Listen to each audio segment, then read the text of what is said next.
উপস্থিত হয় কোৰ পৰিৱেশ দেখুৱাব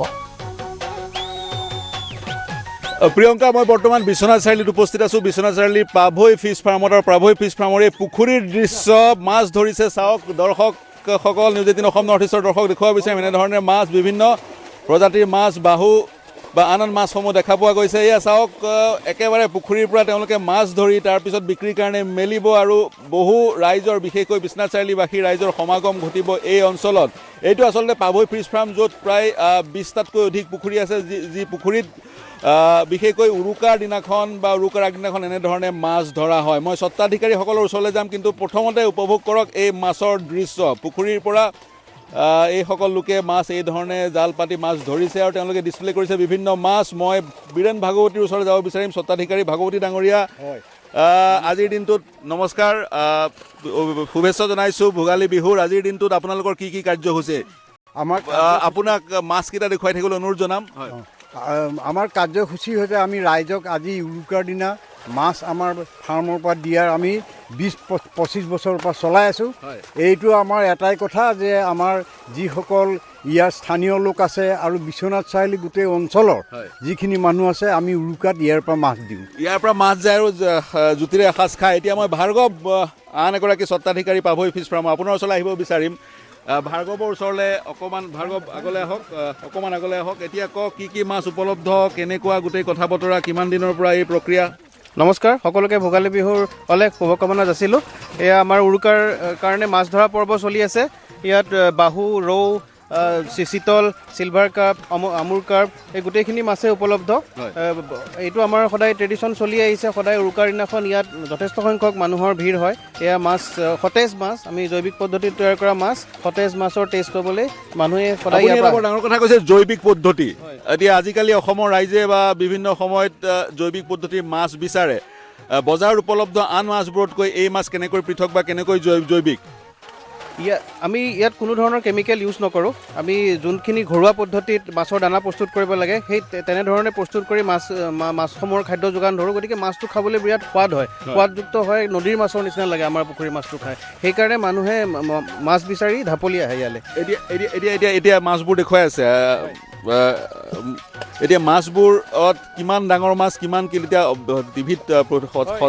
এটা প্ৰতিযোগিতা আমি পৰিলক্ষিত কৰোঁ 10 কিলোৰ মাছ 12 কিলোৰ মাছ গতিকে সেই প্ৰতিযোগিতামূলক এক তেনেধৰণৰ বিক্ৰীক আপুনি কিদৰে চাই আৰু ইয়াত কিমান ডাঙৰ মাছ উপলব্ধ ইয়াত আছে 6-7 কেজিৰ বাহু আছে আপোনাৰ 8 কেজিলৈকে চিতল আছে আৰু যথেষ্ট সংখ্যক মাছ ধৰা আছে অলৰেডি সেইখিনি মাছ ইয়াত উপলব্ধ আৰু এই ধৰক 6-7 কেজিৰ মাছটো মানুহে নি পেলাই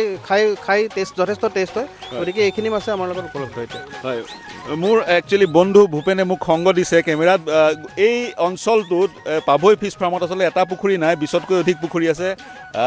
আপুনি যদি পুখুৰীকেইটা এবাৰ দেখুৱাই দিয়ে আৰু এই প্ৰাভৈ ফিছ ফাৰ্মৰ ইতিবৃত্তিৰ কথা যদি আপুনি কয় মই ভাগৱতী ডাঙৰীয়া আপোনাক সুধিম হয় মই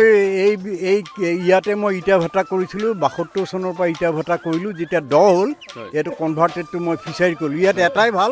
2 ফুট খানিলেই ফিচাৰী হয় ইয়াৰ ইমান মানে ধুনীয়া মাটিৰ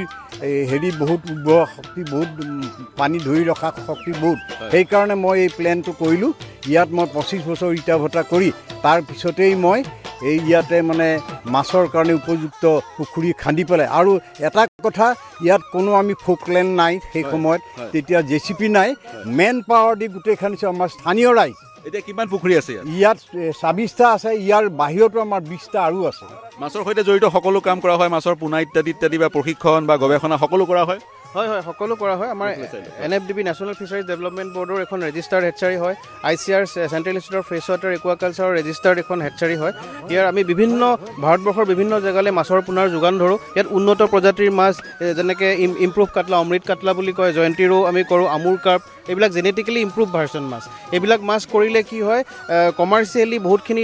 সুবিধা মানে আৰু যথেষ্টখিনি প্ৰফিট হয় এজন ফাৰ্মাৰৰ গতিকে আমি ফাৰ্মাৰক সেইখিনি এডুকেশ্যন দিওঁ সেইখিনি এৱেৰনেছ দিওঁ যাতে উন্নত জাতৰ মাছৰ পোনা লৈ পেলাই ভাল প্ৰফিট আহৰণ কৰিব পাৰে কাৰণ নৰ্থ ইষ্টত উন্নত জাতৰ পোনাৰ যথেষ্টখিনি ডেফিচিট আছে গতিকে আমি উন্নত পোনাৰ যোগান ধৰোঁ আৰু লগতে আমি ট্ৰেইনিং আৰু এৱেৰনেছো দিওঁ মাত্ৰ আপোনালোকৰ পুখুৰীতে ভাল মাছ নহয়, যাতে সমগ্ৰ এই অঞ্চলটোত ভাল মাছ উপলব্ধ হয়, মাছৰ ব্যৱসায়ৰ সৈতে যিসকল জড়িত তেওঁলোকে আপোনাৰ ইয়াৰ পৰা উন্নত মানদণ্ডৰ পুনালি মাছৰ ব্যৱসায় জড়িত হ'ব পাৰে, তাৰে প্ৰচেষ্টা আপুনি মাছবোৰ দেখুৱাই দিয়ক, তাৰে প্ৰচেষ্টা নহয় জানো? নিশ্চয়কৈ তাৰে প্ৰচেষ্টা, যাতে আমি এটা ইক'চিষ্টেম ডেভেলপ কৰিব পাৰোঁ, যাতে আমাৰ অসমীয়া খিলঞ্জীয়া যুৱকখিনিয়ে যথেষ্টখিনি মাছ পালন কৰি প্ৰফিট আদায় কৰিব পাৰে,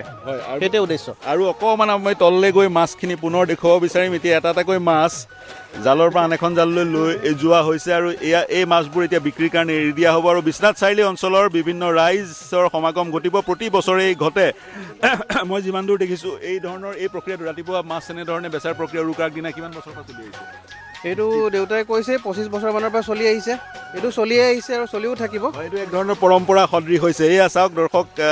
মাছবোৰ এই ধৰণে লৈ যোৱা হৈছে, তাৰপিছত আন এক বিশেষ স্থানলৈ লৈ যোৱা হ'ব, তাত এনেধৰণে মাছবোৰ বিক্ৰীৰ কাৰণে এৰি দিয়া হ'ব। গতিকে বিশ্বনাথ চাৰিআলি পাভৈ ফিছ ফাৰ্মৰ পৰা এই দৃশ্য দেখুৱালোঁ। দৰ্শকসকলে চাগৈ অসমৰ আন প্ৰান্তৰ পৰাও এনেধৰণৰ মাছ উপলব্ধ হোৱাৰ দৃশ্য উপভোগ কৰিব। গতিকে উৰুকাৰ দিনা পাভৈ ফিছ ফাৰ্মৰ পৰা এই বিশেষ দৃশ্য অসমৰ ৰাইজৰ কাৰণে। ধন্যবাদ। হয়, নিশ্চয়কৈ পাৰ্থ, খুব ধুনীয়া এটা পৰিৱেশ আমি দেখিবলৈ পালোঁ মাছৰ। আৰু এই মাছ এই ফাৰ্মখনৰ পৰা ডাইৰেক্টো লৈ যাব পাৰে নে বজাৰৰ পৰাই নিব লাগিব?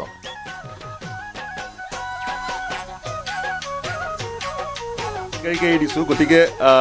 এই মাছ এই পাভৈ ফিছ ফাৰ্মৰ পৰা যিসকলে মাছ ক্ৰয় কৰিব বিচাৰে তেওঁলোকে ডাইৰেক্ট ইয়াৰ পৰাই লৈ যাব বিচাৰিব? হয়, ইয়াৰ পৰাই ডাইৰেক্ট লৈ যায়। আমি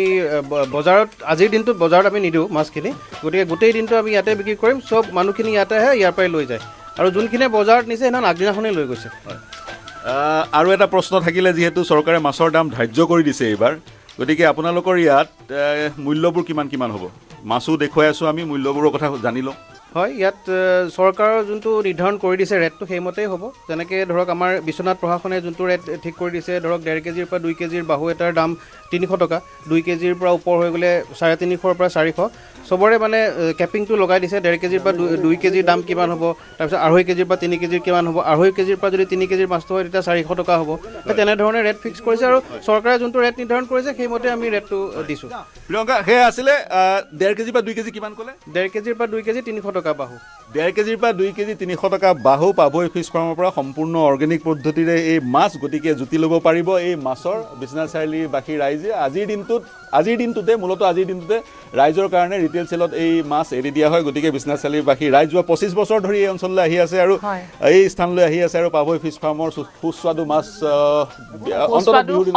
মাছ খাবলৈ আজি ল'ব পাৰিব এই ফাৰ্মখনৰ পৰা। ধন্যবাদ জনাইছোঁ।